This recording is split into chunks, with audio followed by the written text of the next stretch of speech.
Why do you think dating standards in our society have gotten worse over the years? I've been reflecting on how dating has changed over the years, and I'm genuinely curious to hear everyone's perspective on it. It feels like dating today has become more transactional, more superficial, and often less respectful on both sides. It seems like modern relationships nowadays end up with more negativity than they do positive. People seem to be more guarded, quick to ghost, or less interested in building genuine connections. Apps make it easy to swipe through people like products, and meaningful communication feels rare. I'm not blaming one gender or group, but I know this is a wide and complex issue that is going on. So I want to understand what women and men are seeing and experiencing. From your point of view, what do you think has caused this shift? I'm open to any thoughts, even if they're critical. I just want to hear your guys' theory. Comment: I'm an older guy, 46, so I'm not really out there in the dating scene these days. I'm not sure that for those who actually get out amongst the real world, it's as bad as people make out, although I'm sure that also depends what part of the world you're in. I'm in Australia. I have cousins who have kids in their 20s, and none of them seem to have issues with dating. They all have partners they get through work, studies, social lives, etc. Unfortunately, though, when it comes to the online world, it feels like we are constantly being told we are in some gender war and the other gender is the enemy. So people are heading into the dating scene already feeling like they have to be in protection mode, like everyone is out to get them. Also add to that, again when it comes to online, people are so superficial and basically won't even talk to someone unless they look a certain way and tick all of the red boxes on a dating profile. It's like people just think their fantasy person is miraculously waiting for them on an app. That's not how life works. Ask most people in actual real relationships, healthy, happy relationships, if they would have swiped on their partner on a dating app, and most of them will say, hell no. But because they actually got to know each other at work and through their social lives, they realize someone as a real person is much more attractive and important than one that will look like in photos or how someone sells themselves in a profile. Comment: this is the result of industrialization, and has been going on since the early 1900s. Industrialization removed the human component in production and economics, and now everyone is just a number. People aren't social, they aren't in nature, they aren't building communities around each other or their interests. Society is just based on production and maximizing your time for money, and so you lose the human connection. I would argue that dating standards have improved rather than decreased over the years. People's standards of who they date has increased, and people aren't stuck dating whoever is available. The difference, though, is that the standards have increased for women towards who they date, because they have options and they don't have to rely on men as much as they used to. This combination only increases the bar for dating for standards. Men also have more options than they used to, and so their own standards have increased. It used to be a thing where men only had to provide money for a relationship, and that's it. They didn't need to be a good husband, they didn't need to be a good partner, they didn't need to be a good father or a good caretaker. They just had to go to work and pay for the house and the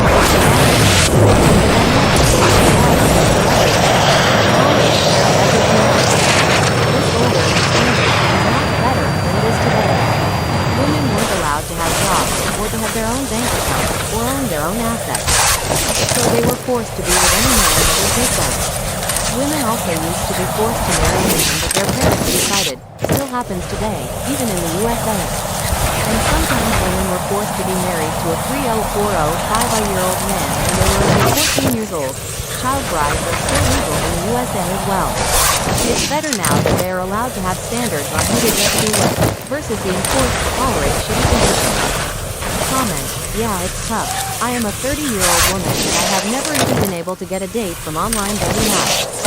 Men just ghost or unmatch because they find someone else or think they are too good for me. As a result, I have been single my whole life. Needless to say, I am also a virgin. Never even had my first kiss. I would never be able to compete with the high standards of men and would have to accept the fact that I am going to die a useless virgin. Comment: social contract breakdown dating. People are pulling away from mutual obligations and trying to maximize their pleasure and comfort, which inevitably comes at other people's expense, self-esteem, and general level of trust in the process. I think that's part of why so many people don't keep trying after things don't work out with one or couple relationships. Their trust in the opposite gender is stunted from a mixture of lived experiences, and the only tools available for understanding those experiences or Hey, sexist you social gonna meet media Smiley posts here made by at the Riz exact kinds Radio, of people coming that they at you shouldn't with date in some the first big place. hits. Like, a lot of young guys' experiences with women is getting turned down, getting played, getting cheated on, and seeing some girl that thinks he's medium ugly on TikTok make fun of his insecurities. And they're expected to just keep it pushing like it doesn't bother them. People are not built to build romantic connection with people they see as hostile. It should be obvious that the bottom will fall out at some point. Comment. For me, it's that our standards and culture haven't kept up with reality. Many people I know still hold the same, the man must be a provider, mentality while they make over 100K and median income is 65K.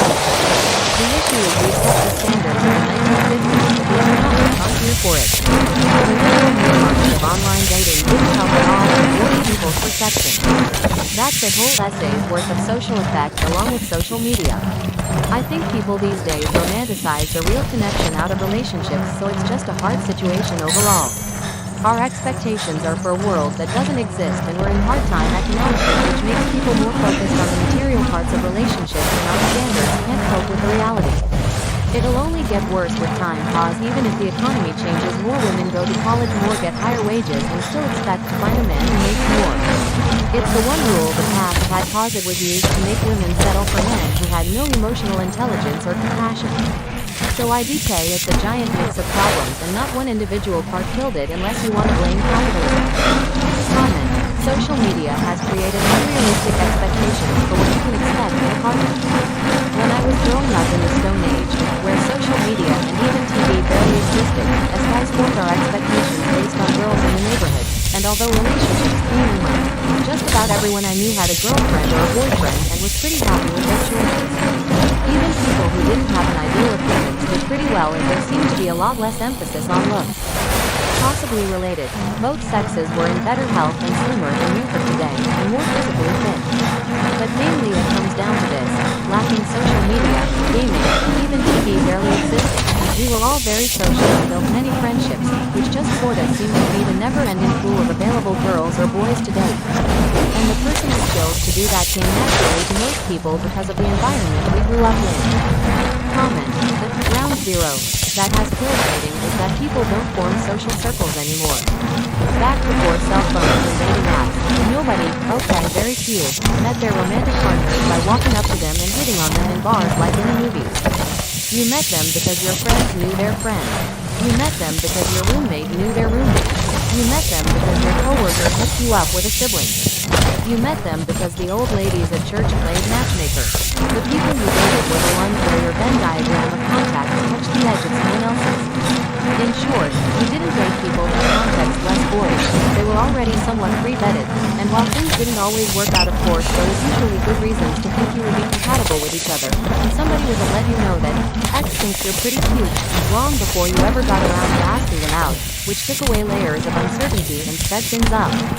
Young people today have no idea how to socialize anymore. They don't cultivate and maintain circles of friends like we used to back in the day. This has made dating into more of a blind job interview than anything organic and fun. Comment. I mean, let's just be honest here. I've not seen many men with crazy high standards. Instead, I see their standards falling to pretty much I'll date anything that's female and alive. Why is that? We've had serious political capital exerted on freeing women from gender norms, while little work has been done on men's gender norms. Thus, men expect less. It's no longer acceptable to expect your wife to cook, clean, etc., but it's still perfectly acceptable to Time to bring it! to provide. Add to that how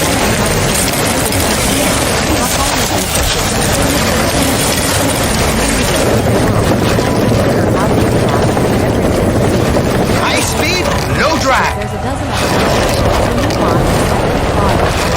and how all the lack of success and rejection is hammering into men's heads that they're undesirable and unattractive and really can't be asked for much as well. Turn it up! Comment. What's interesting is that back in the good old days,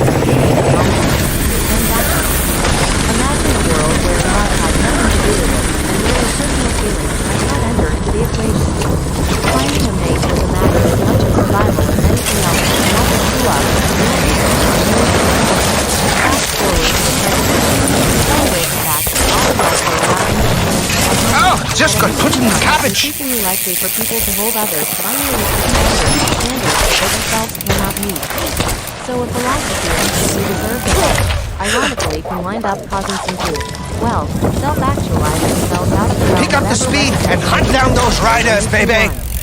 My advice: avoid echo chambers and avoid anything Heck yeah! that encourages you to engage in the futile act of comparison, which is indeed the thief of joy. Live your life not to struggle in this world of flesh, tears, and laughter intermixed. Men have been called toxic for so long that Fast they race! backed off. Yeah! Switching it up! Stop going after and talking to girls and only to girls listen to you and men will make you less and live on their own with a single job. Are told to shut up and laugh it out. You and I podcast saying no to men and are not. They need focus on money. And let's see what you can bring to the second half. Saddle up! Save marriage and kids. If I can't live on my own with 7 expectations, why would I go into that for a long term and possibly ruin the next generation with making them the best wage trade? Most are going to now make the money they live and move escapism to just try to get some housing Addition's deposits perfect and totally gnarly. And the winner just crossed the line! Fly like a squirrel, squirrel. Fly like a... Just fly! Final stretch. Time to push it.